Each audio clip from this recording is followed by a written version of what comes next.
Hello there and welcome to today's video.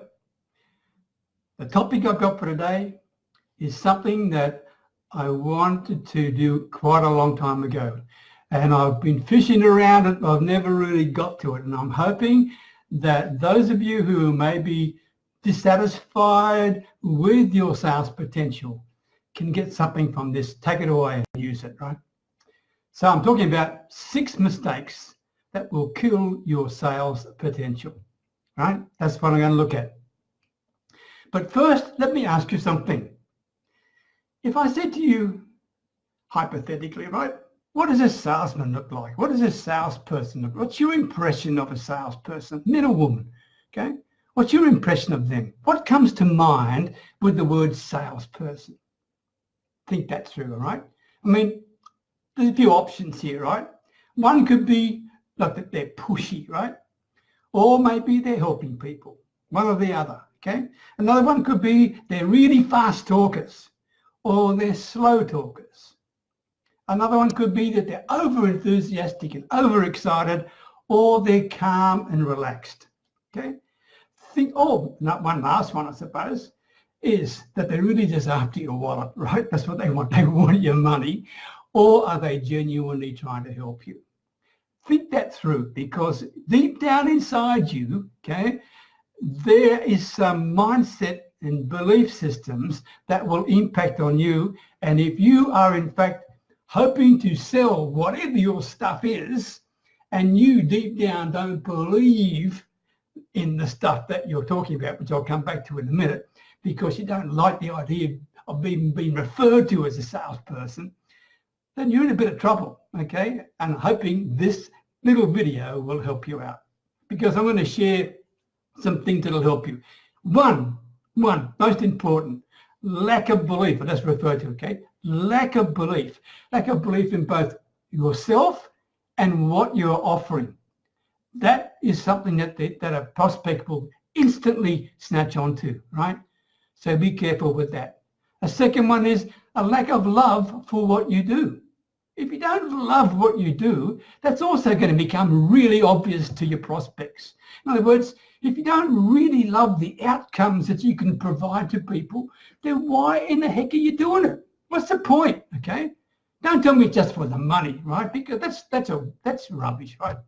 And finally, if you're a person that blames everything and everyone and whatever for whatever problems and challenges you have, then, okay, again, that's going to be a mistake that kills your sales potential. You need to accept responsibility. We all make mistakes, for goodness sake. We all make a fool of ourselves at times, but you need to learn from the mistakes and you move on, right? Now, before I go any further, I want to give you 6 additional things to think about, okay? My name is Peter Beckenham, the Village Marketer. And as always, talking to you from my little Thai village, way up near the Cambodian border, where today it is absolutely stinking hot. And you might not believe this, but we need rain, right? We actually need rain. The rice crop, I'm looking at the window, the rice crops are just wilting. And here we are in northern Thailand, right? We need rain. All this climate change stuff, whatever it is. Anyway, let me share this with you. If you think you find this of any value, 1, share the darn thing. Please share it, because others might having the same battles, or they are having battles. You may not be having a battle, but you know they're having a bit of a battle with their sales, and this could help them. Secondly, any comments you leave for me, any likes or things, I will definitely respond to them immediately following this particular video, okay? So, first one, this is a mistake that can destroy a lot of people, okay? And that is that you think you're a natural.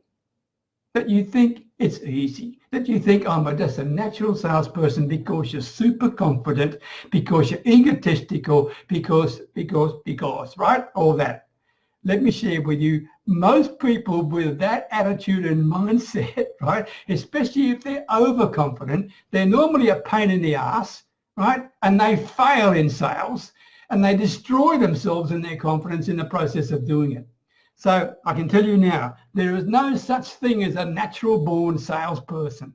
Sure, some people are more egotistical or more extroverted than others, but that doesn't give them the guarantee of being a good salesperson. You need to learn the skills.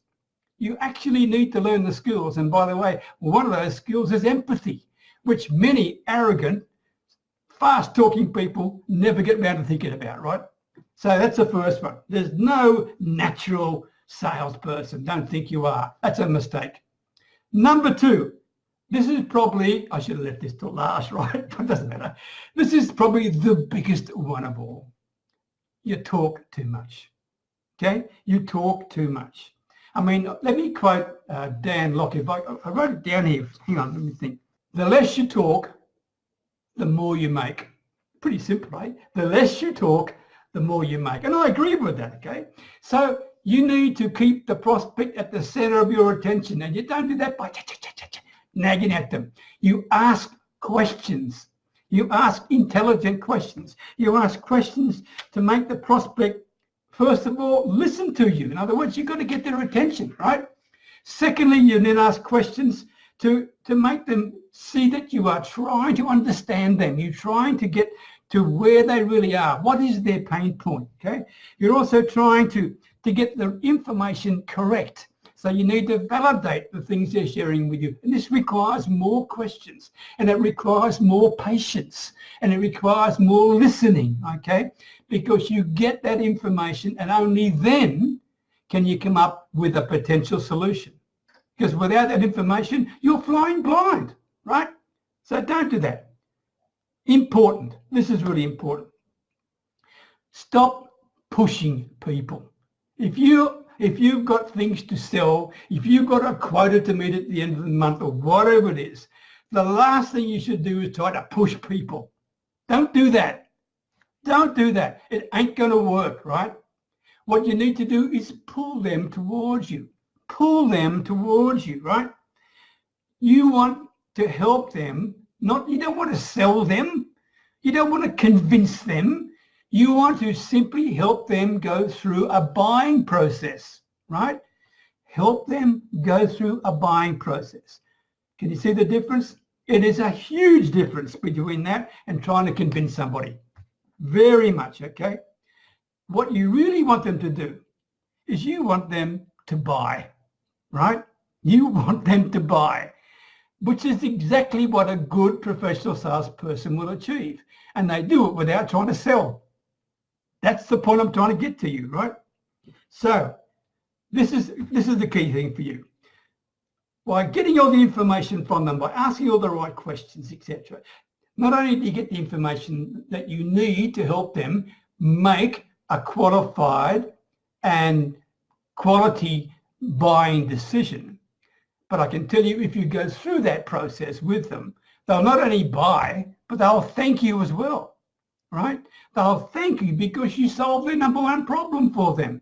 You didn't make them feel uncomfortable. You didn't push them in any way at all. You work with them to help them achieve an outcome, which was overcoming whatever their number one pain problem is.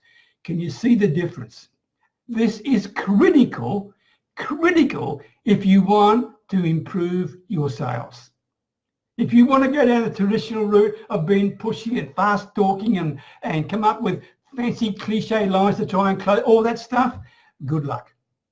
Good luck, because I tell you what, you're not going to be in business very long. Sorry to tell you that, but it's the truth, all right?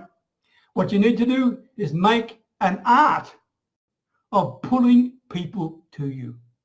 Make it an art form. It's all part of attraction marketing in a way, right? And attraction marketing has all got to do with you building trust, building respect, building rapport with your prospects. And the only way you can do that is to let them know you care and that you are listening, right? Not pushing, all right? The third one that can kill a sale is using words. Certain words that will absolutely kill a sale straight away. For example, contract or sign here, right? Those things, people don't like contracts, okay? Ask them, talk about things as an agreement or as a proposal, which still gives them the element of feeling that they're in control, right? Not a contract. No one likes contracts, right? So use the word agreement or proposal. And instead of sign here, okay, seek their permission, seek their approval of your solution. Don't say sign here. I'd like to have, would you be prepared to give me your approval for what we've just decided upon, etc., right? So that's that. I hope you make sense to you, right? Next one, not knowing how to close the sale, right? Not knowing how to close the sale. There isn't any secrets, okay? I can tell you. The key thing about not knowing how to sell is you simply make sure that you take the prospect on a journey to make sure you've uncovered what their pain points are, to make sure you've disqualified them if you think they're the wrong sort of person for your business, okay? But if they are the right sort of person and they have a pain point that you can solve and they have the means to solve the problem, then you can pull them with you, okay? And the idea of then closing the sale, you don't need to close the sale. All you need to do is simply say something like this: what would you like to do next? Right? It's a natural conclusion.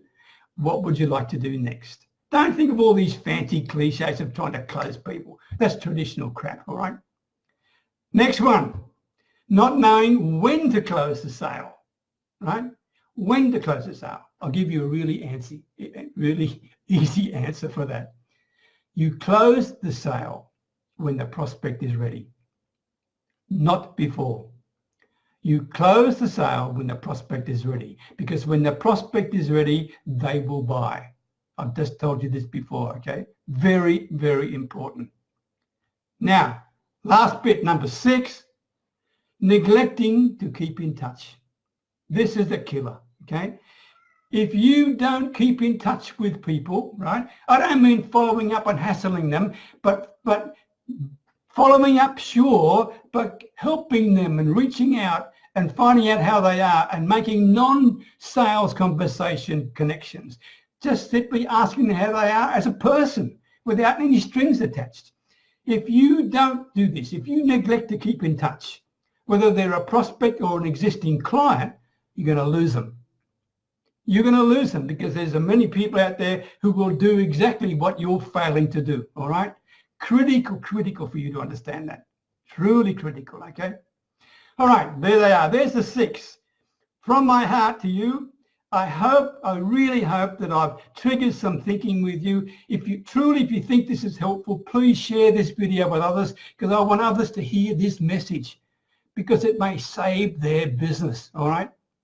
Here's my call to action.